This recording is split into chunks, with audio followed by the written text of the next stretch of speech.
이제 바로 강의를 시작하겠습니다. 강의 시간은 30분이고 질의 시간은 10분입니다. 나오실 때 따뜻한 박수로 맞아주시기 바랍니다.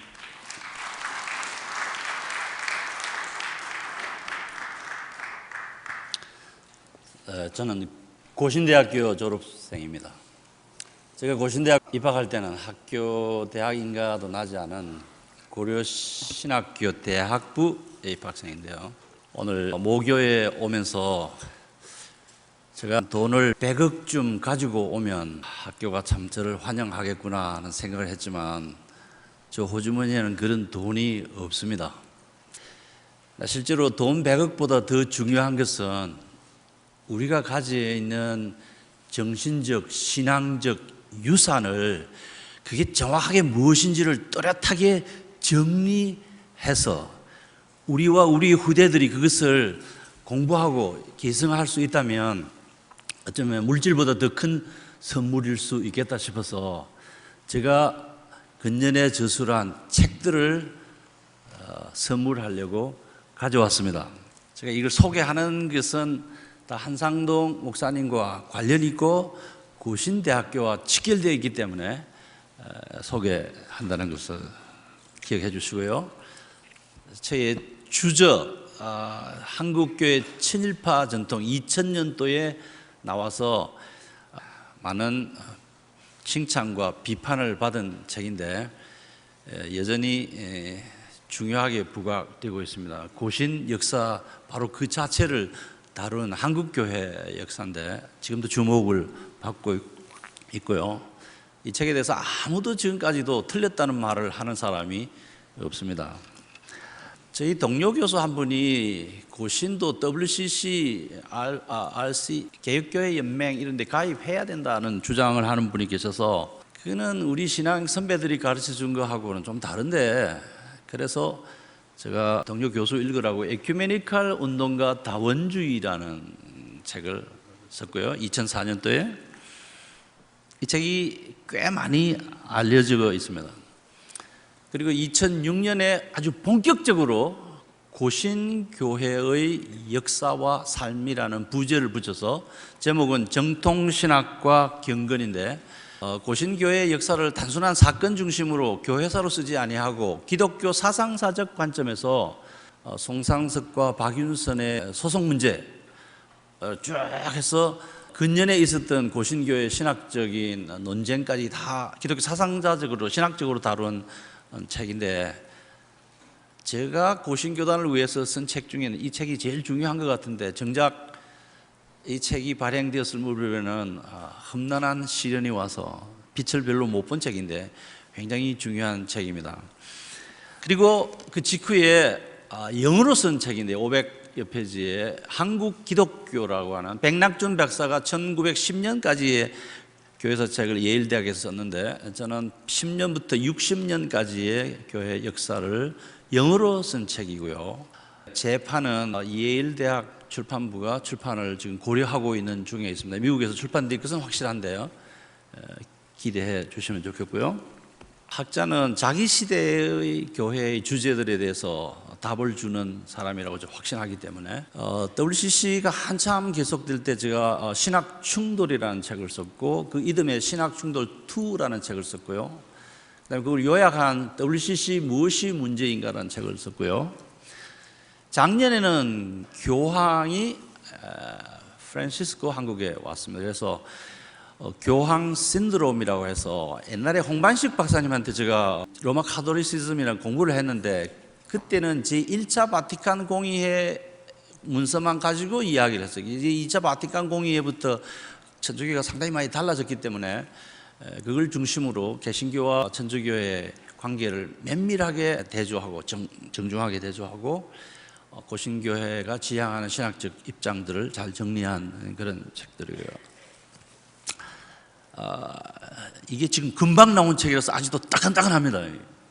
위대한 이단자들 종교개혁 500주년에 만나다라는 622쪽의 책인데 이것은 바울부터 시작해서 제가 어릴 때 고신도 이단이라고 이야기 들었습니다. 고신이 서울 가서 교회 개척하면 저 이단이다 이렇게 지금 생각하면 그 이단이라고 하는 그 사람들이 누군가 하니까 친일파와 관련된 사람들이에요.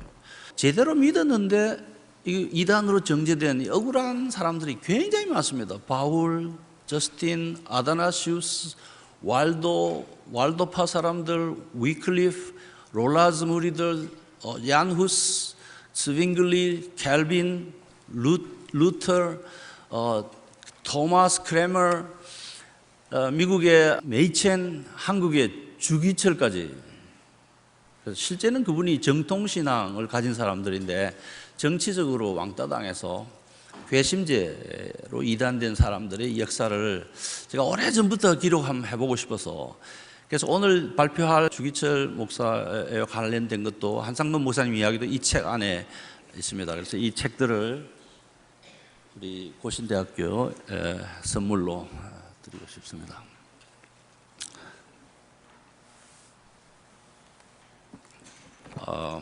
여러분, 한상대의가 누군지 아십니까?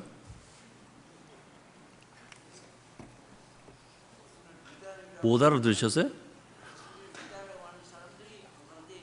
한상대의가 누구냐고 물었습니다.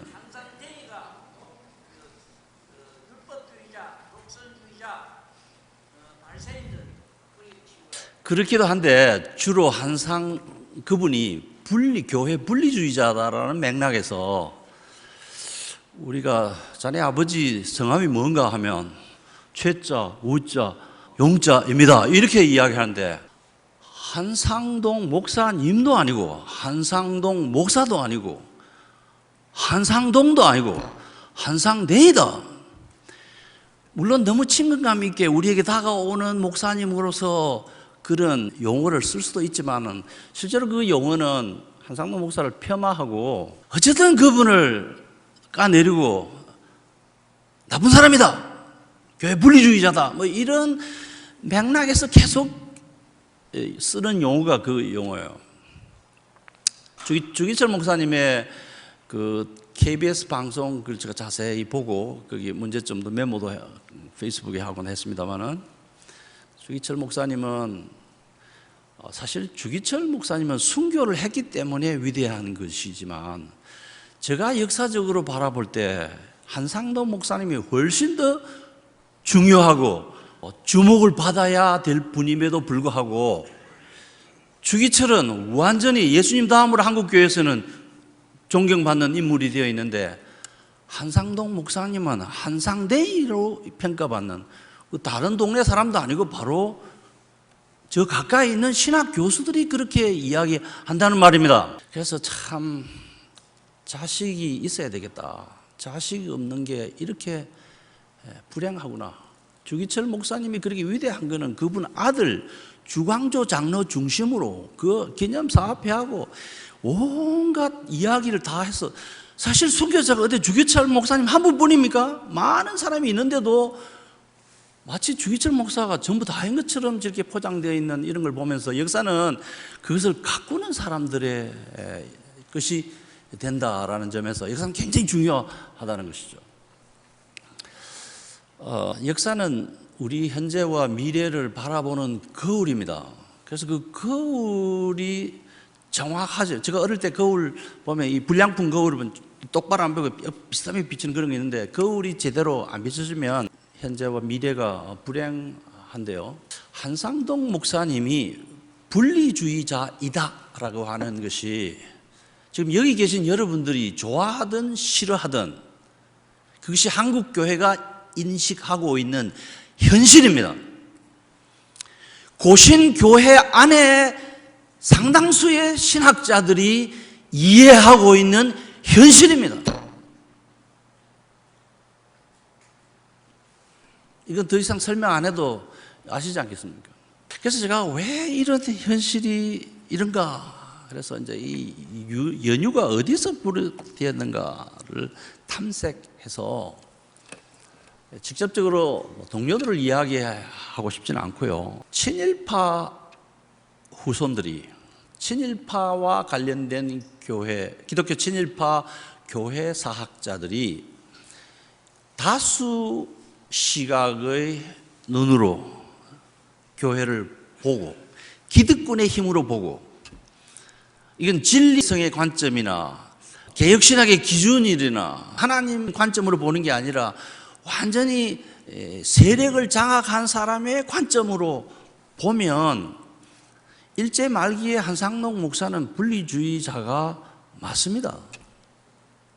그 대표적인 학자가 누구냐 하면 연세대학교에서 오랫도록 역사를 가르치고 교회사에 실제 90% 이상 영향을 미친 민경배라고 하는 교수님이 계신데, 그분이 쓴 책에, 그분이 예장 통합적 시각인데, 이 예장 통합적 시각으로 한상록 목사님을 바라보면서 한상록 목사님은 분리주의자다, 교회 분리주의자다. 아울러서 그 신사참배 거부 운동 자체가 교회 분리주의 운동이었다. 고대 도나투스주의와 맥을 같이 하는 분리주의 운동이었다라는 것이 민경배 박사의 시각이고요. 그래서 한상록 목사님을 분리주의자라고 폄하하는 사람들의 시각은 다 그 라인에 쭉 줄을 서 있습니다. 그러니까 역사를 성경이나 신학이나 진리성이나 기독교 사상사의 관점에서 파악하는 게 아니라 힘의 논리로, 다수 세력으로, 역사는 대개 승리자의 시각으로 기술되지만, 특별히 교회사는 우리는 규범 공동체, 신학이 있고 기준이 있고 그 어떤 하나님의 계시의 말씀에 기초해서 이 사물들을 보아야 되는데, 힘의 논리를 보아서 한상록 목사를 분리주의자라고 하는 이런 것이 오늘 한국교회의 현실입니다. 그래서 제가 이런 데 대한 꾸준히 연구를 해서 금년 내로 신사참배 거부 운동이라고 하는 책을 출판할 생각입니다. 이상하게도 한국교회는 신사참배에 대해서는 글이 많은데 신사참배 거부 운동에 대해서는 책이 없어요. 참 희한하지 않습니까? 우리 스스로도 한번 반성해 봐야 될 문제입니다. 신사참배 맥락에서 거부한 사람들 이야기를 조금 쓰는 그런 정도지, 신사참배 거부 운동이야, 영국의 옥스포드 무브먼트 같은 거는 큼지막한 책이 있는데 우리는 그 책이 없어요. 그래서 제가 초록성도들의 그 판결문, 손양원 목사님의 기록, 김두석 선생의 그 판결문, 이런 법정문서, 아직 전혀 공개되지 않은 새로운 주남선 목사님의 기록, 여러 기록들을 현대어로 100년 후에도 우리 후손들이 읽을 수 있도록 현대어로 번역해서 부록을 약 300페이지, 본문을 약 600페이지 내지 500페이지로 기록해서 금년 안에 출판을 하려고 하고 있습니다. 기대해 주시기를 바랍니다. 오늘 제가 발표할 이 논문의 주제는 제가 간단히 이야기 드리겠습니다. 한상록 목사와 주기철 목사의 교회관이 다르지 않다는 것입니다. 교회관이 달랐다는 것은 일제 말기의 주기철 목사는 신사참배 거부 운동을 하지 않았고, 새로운 노회, 장로교에서의 노회라는 말은 본래 장로회라는 말의 약칭이 노회인데, 그래서 노회를 조직한다는 것은 곧 새로운 교회를 조직한다, 그런 뜻입니다. 노회를 조직하자라고 한상록 목사님이 제안을 하고 이인재 목사님이 전국 연락망 역할을 하고, 그래서 평양에서 모여서 주기철 목사님이 신사참배가 아닌 다른 건으로 감옥에 갔다가 잠시 나왔을 때 협렬을 했는데, 그때 그 이야기를 하니까 주기철 목사님은 시기상조에 감이 있다, 이게 너무 시기가 이르다라는, 평양지방법원이 만들어낸 21명 예심 종결서에 나오는 김린희 편에 나오는 말인데요, 시기상조에 감이 있다. 이제 그 말을 가지고 민경배 교수가, 봐라, 한상록 목사는 새로운, 기존에 지금 한국교회가 있는데 이 새로운 교회를 만들려고 했으니까 이 사람은 분리주의자다라는 것이고요. 근거로 제시하는 게 바로 그겁니다. 새로운 교회를 조직하려고 했다. 두 번째로 근거를 대는 것이 그 21명 예심 종결서, 다시 말하면 추록 성도들 그 재판 기록에 주기철 목사 이름이 없다는 것입니다. 그러니까 같은 부류의 사람이 아니다. 신학적으로 이 사람은 완전히 다른 부류의 사람이다 라고 하면서 주기철 목사는 정통교회론을 가지고 개혁 장로교회, 개혁파의 정통교회를 가졌고 한상동 목사는 분리주의 교회론을 가졌다. 그래서 분리주의자다 이런 뜻입니다. 역사는 그 보는 관점에 따라서 기준에 따라서 판단이 다를 수 있습니다.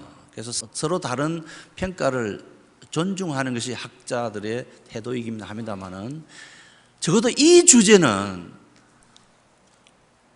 양시쌍비론적인 서로를 인정해주는 존중해줄 그럴 주제가 전혀 아니고 정과사, 어느 하나는 옳고 어느 하나는 틀린 왜냐하면 우리 신앙 공동체는 기준이 있어요. 규범이 있어요. 그것이 성경이고 그 성경에 기초한 충실한 정통 신학이 있어 그 신학의 기준으로 이 사건을 바라보아야 되는데 친일파와 그 친일파의 문화생들은 다수의 시각으로 힘의 논리로 기득권의 관점으로 이 역사를 보니까 한상동 목사를 분리주의자라고 한다는 것입니다. 제가 이 논문에서 주기철 목사를 정통신앙과 동일시하고 한상동 목사를 도나투스주의와 동일시하는 이런 시각 자체에 이걸 정당화할 수 있는 근거가 전혀 없다. 학자는 어떤 주장을 할 때 그 주장과 근거가 일치해야 인정을 받거든요. 근데 주장은 있지만 그 근거가 부실하거나 전혀 터무니없을 때는 그 주장 자체가 헛된 것인데 민경배 교수의 그 주장 근거가 그분이 제시하는 근거가 두 가지. 하나는 시기상조의 감이 있었다고 이야기했고 두 번째는 그 한 무리 속에 포함되어 있지 않았다는 것입니다. 제가 그것을 자세히 분석을 하면서 그 근거가 틀렸다, 전혀 부당하다. 첫째, 당시의 한국교회가 신사참배 하던 한국교회, 그 당시 신사참배가 우상숭배라는 그런 일본 신학자들도 알고 일본 기독교인들도 알고 있고 한국에 있는 신학자들도 알고 심지어 한국에 와 있는 크에르 같은 자유주의 신학자들도 그렇게 이해하고 있었고 한국교회는 두말할 것도 없고 오늘 우리가 판단해도 일본은 그 당시는 종교국가였기 때문에 신도를 국교로 하는 종교국가이기 때문에 그 국가가 내세우는 국민 의례 신사참배는 우상숭배였어요. 근데 그것만 했습니까? 교회가 제가 늘 쓰는 용어로 백귀난행을 저지르고요. 성경 다 편집해가지고 유대교적 요소를 다 고대 마르시온주의보다 훨씬 더 심하게 배교적인 행위를 했고 배교 행위를 했죠. 배교 행위를 한 게 배교 그 자체를 했습니다. 찬송가도 만왕의 왕 내 주께서 왜 고초당했나 그 찬송 못 부르게 만들고 찢어서 버리게 만들고 교회 대표자가 천조 대신이 여호와 하나님보다 훨씬 더 예수님보다 훨씬 더 높은 분이다라고 하는 거기에 사인해가지고 제출해야 예배가 허용되고 일부 예배 일본 귀신 섬기는 예배 2부 예배 하나님 예배 그래서 1부 2부 예배가 그때 있었습니다. 이미 성도 앞바다에서 미소기 바라에 하는 그 사진 제가 역사적으로 처음으로 이 책 맨 첫 사진에 그 공개를 했는데 그 공개를 하고 나니까 그 초판에는 정확하게 그 인물들이 누구인지 모르겠는데 제가 미주총회에서 그걸 발표를 했더니 앞에 앉아 계시던 박재영 목사님께서 이건 내가 아는 사람들이다. 나중에 알고 보니까 마산 문창교회 한상동 목사님 후임으로 가신 김동선 목사 이런 분들이 이 경남 지역, 부산을 포함한 경남 지역의 목사들이 일본 귀신 이름으로 침례받고 있는 그 사진을 제가 구해가지고 이 책에 실었는데요. 그 교회는 교회가 아닙니다. 배교한 교회입니다. 그 예수 그리스도의 교회가 아닙니다. 도대체 교회란 게 뭐냐라고 할 때 그 교회는 사도성, 보편성, 거룩성, 단일성을 가져야 되는데 신앙 고백적 단일성, 사도들이 가르친 그 복음에 충실한 신앙 고백 예수 그리스도의 피로 거룩해진 그 교회여야 돼요. 그래서 그 네 가지 교회 본질이 있는데, 그 당시 교회라고 하는 한국 교회는 배교한 교회, 전혀 그런 본질을 가지고 있지 않았고, 오히려 한상동 목사님이 중심으로 만들려고 했던, 결국은 만들지도 못했어요. 그러나 만주 지역에서는 한부선 선교사 중심으로 협회라는 이름으로 교회를 만들었습니다. 그래서 그것을 만들어 보려고 시도하고 강력하게, 이거는 단순한 신앙운동 정도가 아니라 정치적인 운동으로 강력하게 펼쳐서 일제를 끝내야 된다고 생각하는 이런 기백을 가지셨던 한상동 목사님이 정통신학에 오히려 더 충실하고 개혁신학적으로 더 정당하고, 그분이야말로 진짜 바울이 가르친, 바울이 정리한 예수 그리스도의 복음과 그 교회와 개혁신학에 충실한 분인데, 그분을 분리주의자라고 하고, 이게 시기상조의 감이다. 그래. 그러니까 시기상조의 감이란 것은, 친일파 사람들은 그걸 이제 이분은 반대했다고 이야기하는데, 반대한 게 아니고 문자 그대로 시기상조의 감이다. 그래서 그것에 대한 제일 정확한 이해는 바로 한상동 목사님의 그 전기, 더 정확하게 이야기하면 한상동 목사님 말씀해 준 걸 받아 적인 신분식의 세상 끝날까지에 적혀 있는 그게 제일 정확한 거예요. 지금 바로 하면 희생자가 너무 많이 나오니까 조금 기다리자, 조금 있다가 하자, 조금 시기를 늦추자라는 말을, 민경배는 이거는 시기상조의 감이 있다라는 말을 반대했다 이렇게 주장하면서, 그 교회로는 정통 개혁교회론에 충실하고 한상동은 분리주의자다 이런 식으로, 그래서 그건 전혀 틀렸다는 것을 제가 증명하고요. 두 번째는 평양 감옥에 있는 그 21명의 이기선 외 21명의 판결문, 예심 종결서인데 거기 주기철 목사의 이름이 없어요. 그걸 보고 주기철 목사는 아예 처음부터 신학적으로 이 사람들과, 분리주의자들과 교회를 만들려고 했던 이 사람들과 한 무리가 아니었다. 그래서 그것도 이 사람은 정통신학에 주기철은 충실했고 한상동은 분리주의자였다라는 걸 증명하는 근거로 제시합니다. 거기 손양원 목사님도 없습니다. 다른 많은 지역에서 개인적으로 신사참배 반대하다가 투옥된 사람들의 기록도 없어요. 재패 갔다가 신문 받고 미리 출소한 사람들의 기록도 없습니다.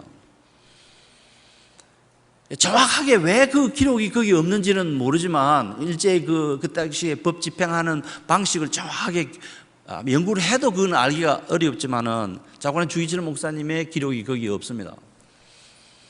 그러나 상식적으로 생각하면 그것은 매우 간단합니다. 없는 이유는, 사건 종결이라는 말 들어보셨습니까?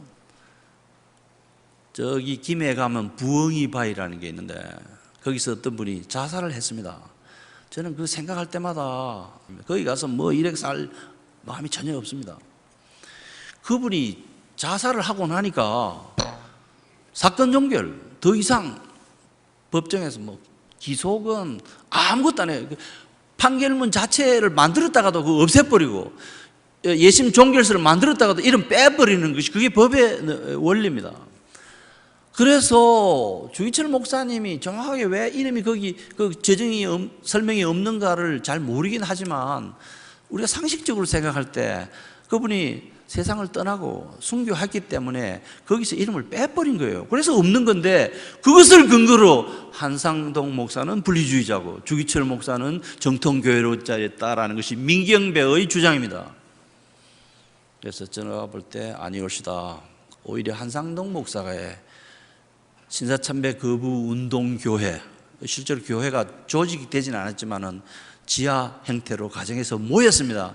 우리가 교회가 뭐냐고 할 때 그게 바로 교회입니다. 보편성, 사도들이 가르친 사도성, 모든 전 우주적 교회가 고백하는 그 진리의 보편성을 가지고 있는 참 교회는 그 당시에 신사참배 거부 운동 교회였고, 그것이 나치 치하의 그 바르멘 선언서 고백하는 독일 고백 교회와 맥이 일치하는, 그게 진짜 교회였고, 그 당시 교회라고 하는 교회는 배교한 교회였습니다. 제가 이만열 교수님하고 이 고신 시각에 대해서 한 두세 가지 포인트에서 격렬하게 대립을 합니다. 제가 존경하는 분이고 가까이 지내지만은 그 학문적인 데서는 대립을 합니다. 이 고신 출범 자체가 안 해야 될 출범을 했다라는 것이 그분의 이야기인데, 나는 그렇지 않다. 그 이야기가 정통신학과 경건 여기 담겨 있고요. 다른 하나는 일제 말기의 교회가 배교한 교회다. 고려신학대학원에 박물관을 만들 때, 그때 오병세 박사님도 오시고 몇몇 분이 모여가지고 이제 전문가들 모여가 회의를 하는데, 이게 배교한 교회라고 기록해야 된다라고 내가 이야기하니까 그분이 뻘컥 화를 내시면서, 그러면 내 이름을 여기 위원회 이름에서 내 이름을 빼시오! 이러면서, 배교한 교회가 아니라네. 그러면 회절한 교회다, 변절한 교회다, 이렇게 표현해야 되는데, 실제로 회절, 변절이란 말은 친일파 후손들이 쓰는 용어지, 이걸 신학적으로 기독교 사상적으로 딱 보면 그건 정확하게 배교한 교회입니다. 상당한 범위는 일제의 압력이 있었기 때문에 그렇게 되었을지라도 그 교회는 배교한 교회고 그리스도의 교회라고 볼 수 없습니다. 그런 교회를 박차고 새로운 노회를 조직하려고 했던 한상동 목사님이야말로 정통교회론에 충실한 사람이다 라는 것이 제가 쓴 이 논문의 핵심입니다. 이상 끝내겠습니다.